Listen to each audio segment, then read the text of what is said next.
Assalamualaikum warahmatullahi wabarakatuh. Kembali lagi bersama saya Dia Ayu Purnamasari.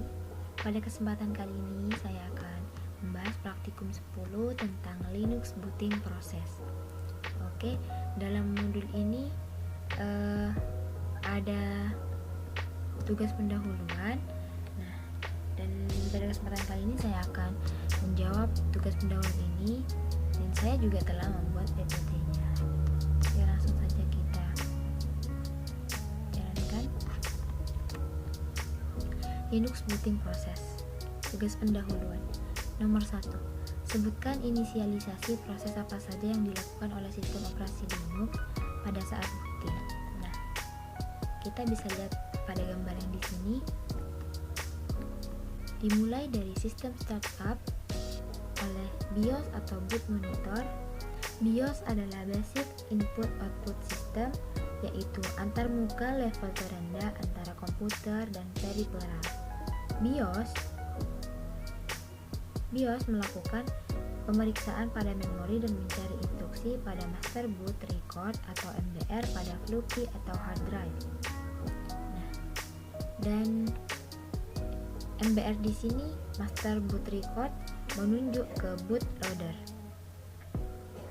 Di Linux, bootloader yang sering dipakai adalah Lilo atau Linux Loader dan GUB atau Grand Unified Bootloader.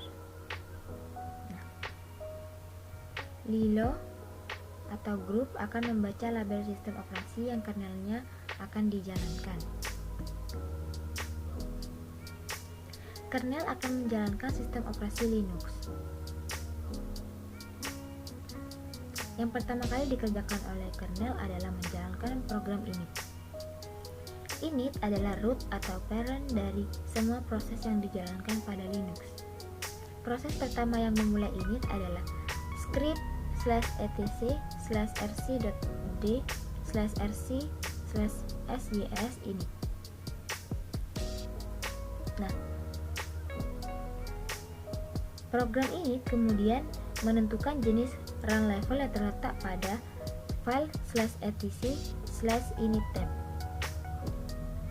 Berdasarkan run level yang ditentukan, script dieksekusi untuk memulai proses tertentu untuk menjalankan sistem dan membuat sistem lebih fungsional. Oke. Nomor 2, apa yang dilakukan sistem operasi Linux pada saat booting? Berdasarkan sistem boot, Linux sistem akan melakukan yang pertama, mengeksekusi program /sbin/init yang memulai semua proses-proses lain. Nah, program ini akan diberikan ke mesin oleh proses awal yang didefinisikan pada file /etc/init tab. Yang kedua, komputer akan dibooting ke run level yang didefinisikan oleh baris init default pada file /etc/init tab.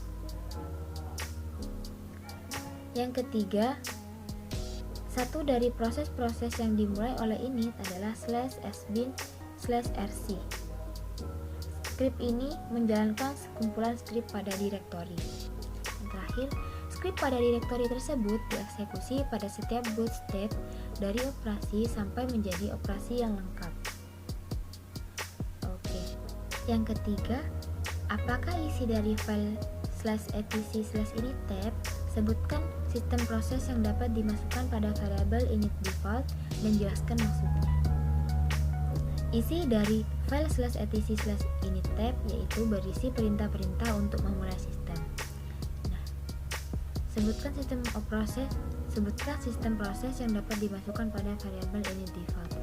Komputer setelah selesai melakukan inisialisasi, selanjutnya akan dibooting ke run level yang didefinisikan oleh init default.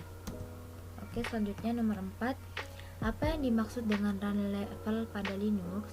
Sebutkan perbedaan file pada /etc/rc.d/rc pagar.d/ yang menggunakan awalan S dan awalan K. Run level Linux adalah proses kelanjutan dari booting Linux yang salah satu fungsinya adalah untuk booting untuk masuk dalam mode teks atau GUI.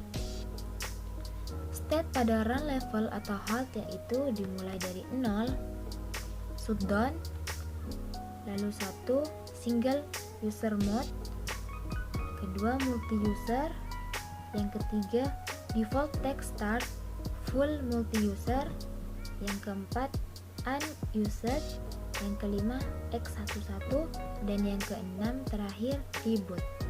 Untuk shutdown dan reboot kita dilarang untuk mengeset di init default. Do not set init default to this. Oke. Perbedaan file yang menggunakan awalan S dan awalan K.